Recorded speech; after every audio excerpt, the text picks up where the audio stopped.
बहुत बहुत धन्यवाद सबकुछ सिंह जी। मैं आपको बताना चाहूँगा, मैं आपके बनाए हुए वीडियोस का बहुत ही बड़ा फ़ैन हूँ और कॉमिक्स पढ़ने का शौक़ मुझे भी है और आपके हर वीडियो का मैं बहुत ही बेसब्री से इंतज़ार करता हूँ। तो अभिनव जी, आपसे पहला सवाल मेरा ये है कि सबसे पहले हम और हमारे दर्शक जानना चाहेंगे आपके बारे में, और आप जो ये नई बुक लेकर आए हैं, प्रतिहारी कालचक्र का खेल, इस बुक के बारे में। तो थोड़ा इस पे ज़रा प्रकाश डालिए। मेरा नाम अभिनव जैन। मैं उत्तर प्रदेश के ललितपुर ज़िले में बेसिक शिक्षा परिषद के प्राथमिक विद्यालय में सहायक अध्यापक के पद पर तैनात हूँ। बचपन से मुझे कहानियाँ, कविताएँ, किताबें और कॉमिक्स पढ़ने का बहुत ही ज़्यादा शौक़ रहा है।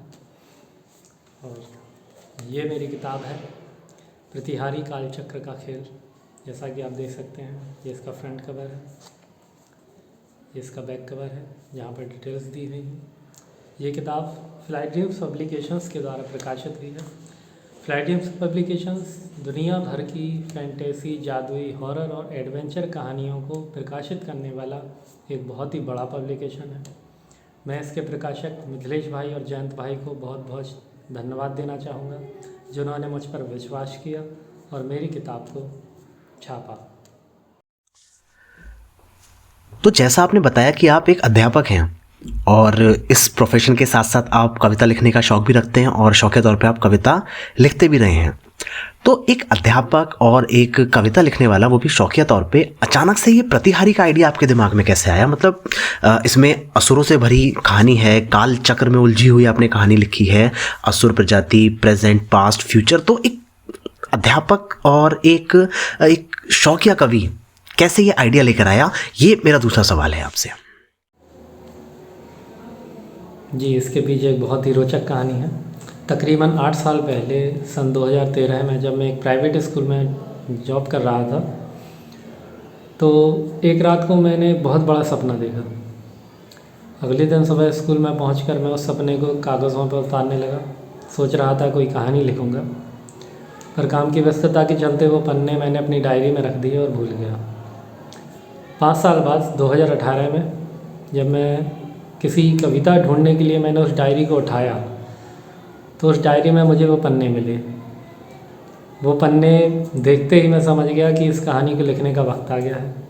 मैंने वो कहानी उठाई, पढ़ी और उसको दूसरे सिरे से, नए सिरे से फिर से लिखना शुरू कर दिया। कहानी लिखते लिखते वो कहानी खुद ही अपनी कहानी कहने लगी। उसमें नए नए लोग आ गए, बहुत सारी घटनाएं जुड़ती चली गई और धीरे धीरे वो एक कहानी, एक उपन्यास के रूप में आज आप सभी के सामने है। वाह भाई वाह, ये बहुत सही आपकी बात है। तो लेखक प्रोफेशन में भी अब आप आ चुके हैं, तो इस हिसाब से एक लेखक के तौर पे आपके प्रेरणा स्रोत कौन है? और इसके साथ साथ दर्शकों, मैं आप लोगों को ये भी बता दूं कि जैसा उन्होंने बताया कविता के शौकीन हैं, उसके साथ साथ ये कॉमिक्स के भी बहुत बड़े फ़ैन हैं। तो एक बात बताइए अभिनव जी, क्या कॉमिक्स का भी असर आपके ऊपर पड़ा जिसने आपको एक शौकिया कवि से लेखक बनाया? तो बताइए आपका प्रेरणा स्रोत क्या है और उसके साथ साथ कॉमिक्स का क्या रोल है आपको लेखक के फील्ड में लाने के लिए? ये आपने बहुत ही कठिन सवाल पूछा है। हम सभी ने अपने बचपन में स्कूलों में बहुत सारे लेखकों और कवियों को पढ़ा है। ये सभी मेरे प्रेरणा स्रोत रहे हैं। इसके अलावा अगर आज की बात की जाए तो मैं दिव्य प्रकाश दुबे सर से बहुत ज़्यादा प्रभावित हूँ। मैं उनके सारे वीडियोस देखता हूँ। वो बहुत ही ज़्यादा प्रेरित और मार्गदर्शित करते हैं हम जैसे सभी नए लेखकों को। इसके अतिरिक्त मैंने उनकी वर्कशॉप भी अटेंड की थी जून में। वहाँ उन्होंने कहानी कैसे लिखी है इसके बारे में हम लोगों को बहुत कुछ बताया था। 2 दिन की उस वर्कशॉप में मेरी एक कहानी भी सिलेक्ट हुई थी, जिसको मैंने लाइव जूम मीटिंग में पढ़ के सुनाया था। तो मैं उन्हीं का नाम लेना चाहूँगा।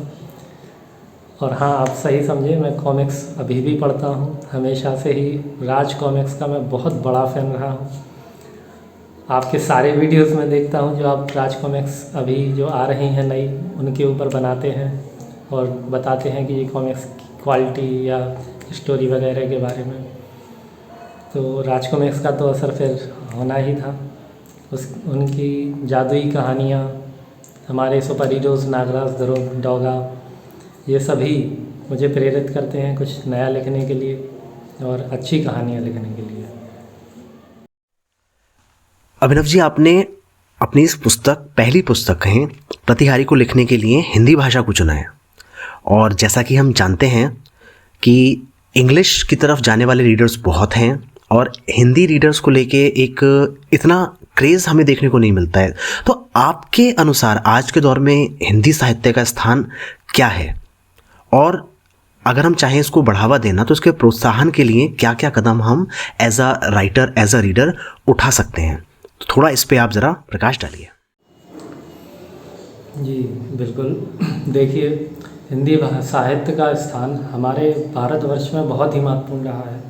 सदियों से कई कवियों ने और आज़ादी के बाद लेखकों और कवियों ने हमारे हिंदी साहित्य को बहुत ही ऊंचाई और मुकाम पर पहुंचाया है। आप देख रहे होंगे पिछले कुछ वर्षों में अंग्रेजी साहित्य के मुकाबले हिंदी साहित्य पढ़ने वालों की संख्या में काफ़ी इजाफा हुआ है। नई वाली हिंदी के आने से हमारे सारे युवा, बूढ़े, बच्चे सभी हिंदी की तरफ आकर्षित हुए हैं। हम सभी नए लेखक यही प्रयास करते रहते हैं कि हमारी हिंदी साहित्य आगे बढ़े, लोग ज़्यादा से ज़्यादा हिंदी साहित्य से जुड़ें। एक भारतीय होने के नाते मैं हिंदी भाषा में लिखता हूँ और हिंदी भाषा में लिखकर मैं बस हिंदी साहित्य को थोड़ा सा योगदान दे रहा हूँ। मैं चाहता हूँ आप भी इस योगदान में शामिल हों। और मैं यही कहना चाहूँगा कि भारतीय होने के नाते हिंदी हमारा गर्व है। इसे पढ़ने, लिखने, बोलने में कोई भी शर्म महसूस मत कीजिए। हिंदी हमारी भाषा है, इसे अपनाइए और ज़्यादा से ज़्यादा किताबें पढ़िए, क्योंकि किताबें ही ज्ञान का आधार होती हैं। ये हमें ज्ञान देती हैं, सीखने जानने में बहुत मदद करती हैं। इसलिए ज़्यादा से ज़्यादा हिंदी किताबें पढ़िए। बहुत उत्तम विचार आपके अभिनव जी, अच्छा लगा इनको सुन के। तो एक चीज़ और मैं आपसे जानना चाहूँगा। जैसे आपके विचार मैंने सुने और हम सभी ने उनको समझा भी, तो उससे मुझे ये समझ में आता है कि जो ये पुस्तक आपने लिखी है ये पहली है और इसके साथ साथ ये एक शुरुआत भर है। तो क्या आप शेयर करना चाहेंगे आपके आने वाले समय में क्या क्या प्लान्स हैं, क्या क्या प्रोजेक्ट हैं, क्या तैयारी की है आपने आने वाले समय को लेके, कैसे इस प्रतिहारी को आप आगे बढ़ाएंगे और क्या क्या नए विचार आपके दिमाग में उमड़ रहे हैं? तो ये है मेरा आपसे सवाल, इसके बारे में आप थोड़ा सा ज़रा बताइए। ये आपने सही सोचा है। इस किताब के बाद भी मेरे और कई प्लान्स हैं। बहुत सारी कहानियाँ मेरे मन में चल रही हैं जिन्हें मैं जल्दी ही लिखना शुरू करूँगा। फ़िलहाल के लिए मैं प्रतिहारी का दूसरा भाग लिख रहा हूँ। जल्दी ही ये कहानी पूरी हो जाएगी और उम्मीद करता हूँ कुछ ही महीनों में ये आप सभी के सामने होगी।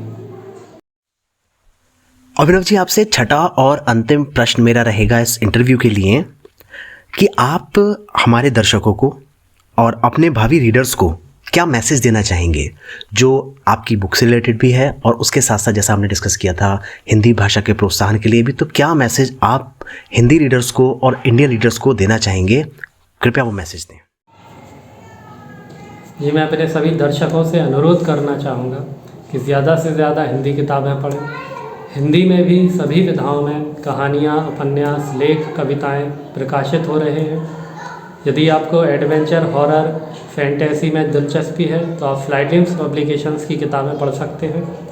इसके साथ ही मैं निवेदन करूँगा कि मेरी किताब प्रतिहारी कालचक्र का खेल, इसे अमेज़न पर जाएं, ख़रीदें, पढ़ें और अपना प्यार दें। और यदि आप मेरे और मेरी किताब के बारे में अधिक से अधिक जानना चाहते हैं तो मेरे फेसबुक और इंस्टाग्राम पेज को भी लाइक करें ताकि आपको नित नई जानकारियाँ मिल सकें। धन्यवाद अभिनव जी, बहुत बढ़िया लगा आपसे बात करके। काफ़ी कुछ सीखने को और काफ़ी कुछ जानने को मिला आपके बारे में, आपकी इस पुस्तक के बारे में।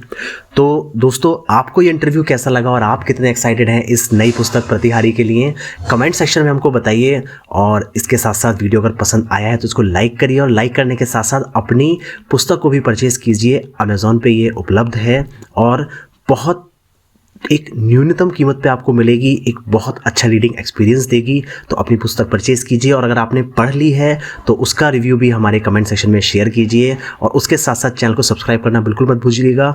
ये है हमारा वीडियो जिसमें हमने बात की अभिनव जी से, और इसके बाद आने वाले वीडियोज़ में बहुत सारी चीज़ें आपके लिए आएंगी। हम आपसे मिलते रहेंगे आने वाले वीडियोज़ में। तब तक के लिए नमस्कार दोस्तों।